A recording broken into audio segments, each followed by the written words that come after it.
You already know that you can change the number of columns on a page, but those columns are just guides. There's another feature in InDesign that actually forces text frames to break into multiple columns.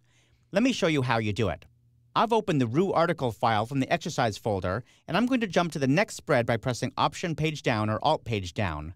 And I'll zoom in at the top part of this page with Command Spacebar Drag or Control Spacebar Drag on Windows.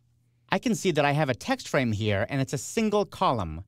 The key to making this a multiple column text frame is the Text Frame Options dialog box, which I can get to by going to the Object menu and choosing Text Frame Options. I'm going to move this down so we can see the important part of the dialog box and the text frame at the same time. The first area of the Text Frame Options dialog box lists the number of columns. Right now, we only have one column. But if I increase this to 2 or more, we can see that the text frame actually splits into columns. The amount of space between each column is called the gutter, and you can control that in this field. The third option is the width. InDesign calculates that automatically, and it tells me that this is 126 points wide from one edge of the column to the other. If my document were in centimeters or inches, it would show me it in centimeters or inches instead, of course.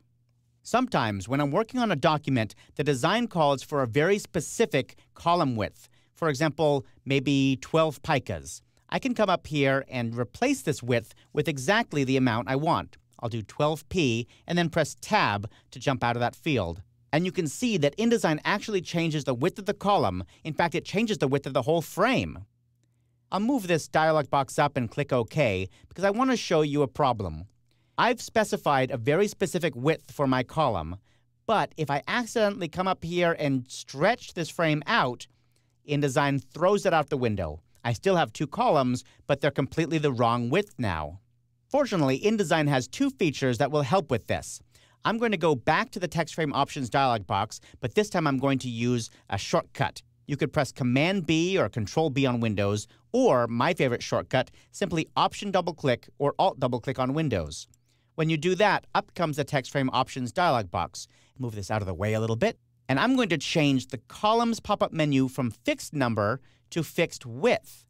If my design calls for a specific width, I probably want to change this to fixed width. And I'm going to choose the width in here. I think I said that was 12 picas, right? Press Tab, and you'll see that now the fixed width size is 144 points, which is 12 picas. I'll click OK. And now we see something different happen when I try and stretch this out. It won't let me make it any more narrow. I'm dragging to the left, but it does not change the width because I'll always have a fixed width. Now, something else happens if I drag to the right. If I drag farther to the right, it forces there to be a third column, and it's always exactly the right width. Make this smaller again. I'll drag all the way over here, and it goes down to 2 columns. Make it wider, and it goes to 3 columns. So maybe that's what you want. On the other hand, some designs call for it to be a little flexible in how wide that column could be. So in that case, I'll Option-double-click or Alt-double-click to open the Text Frame Options dialog box, and I'll change the columns pop-up menu to Flexible Width. Flexible Width activates a new field here called Maximum, and now we have a width and a maximum width. So I could say I want nominally the column to be 12 picas, but I'm willing to let it go as high as, let's say 15 picas. I'll click OK, and now I have a slightly different effect. I can make it smaller, smaller, smaller, but as soon as it gets too small, it snaps back to a different width. Make it wider, and I can have actually wider, wider, wider, and now we actually have 4 columns. The 4th column is a little truncated here because I'm getting text wrap from that image. I'll talk about text wrap in a later chapter. But you get the idea. We actually have a little bit of flexibility in how many columns and how wide those columns could be. As you can see, InDesign really tries to help you strike the right balance between creativity, flexibility, and a tightly controlled design.